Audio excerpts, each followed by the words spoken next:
I have waited many months for this review, the Redmi Note 13 4G.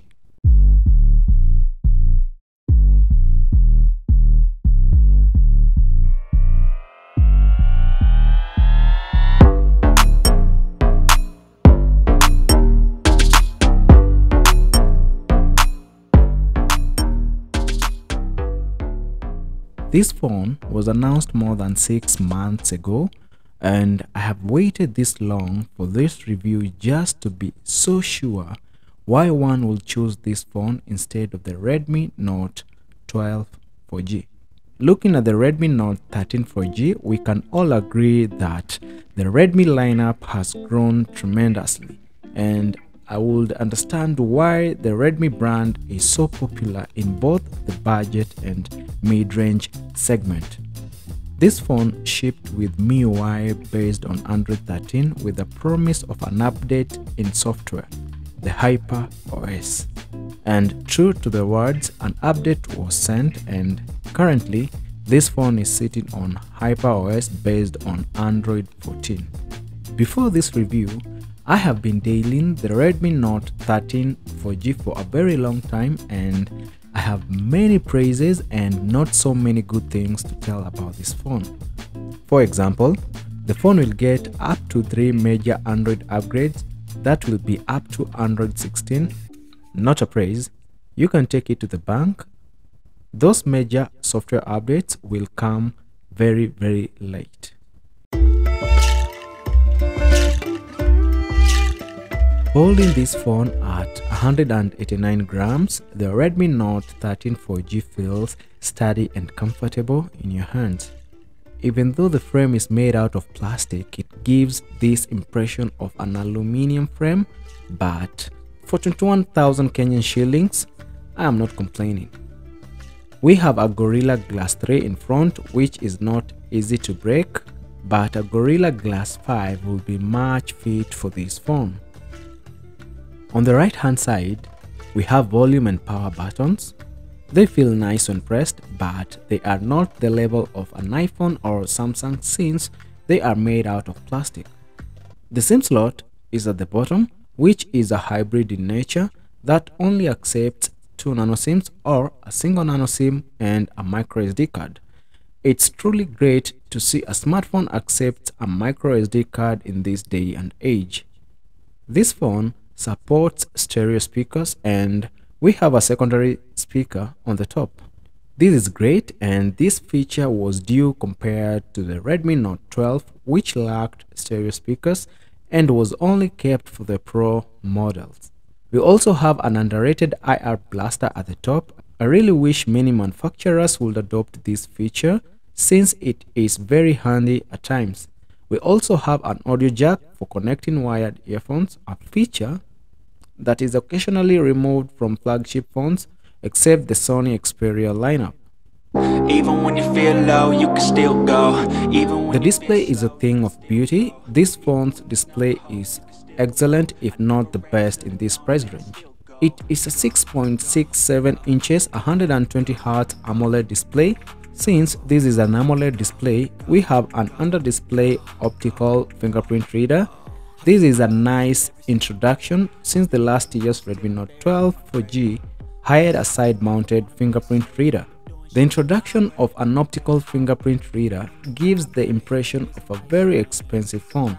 It is not the fastest fingerprint reader, but it is reasonably accurate most of the time. Outside the box, this phone's display is set to 60 Hz. You have to manually adjust the refresh rate to 120 Hz if you love a higher refresh rate. The AMOLED display makes watching content on this phone fun. The colors are accurate and the blacks are deep.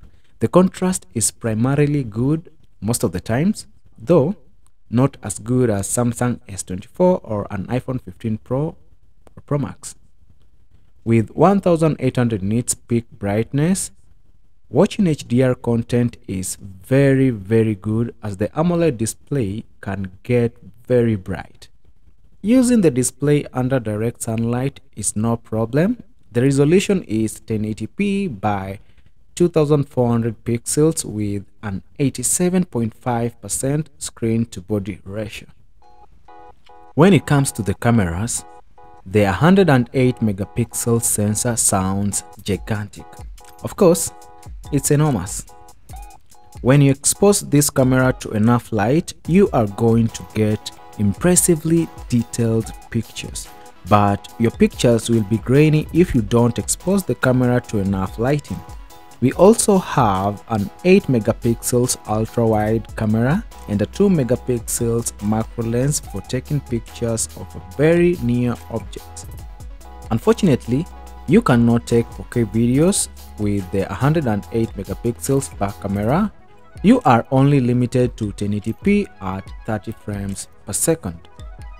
In front, we have a 16 megapixels front-facing camera that can take 1080p videos at 30 frames per second. I took some good-looking pictures using this phone, but not to wow any person. We can all agree that the cameras are not a stronghold of this phone.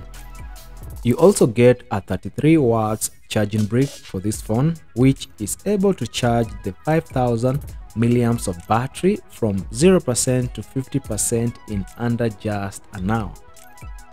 HyperOS powered with the 6nm Snapdragon 685 works fine in this phone.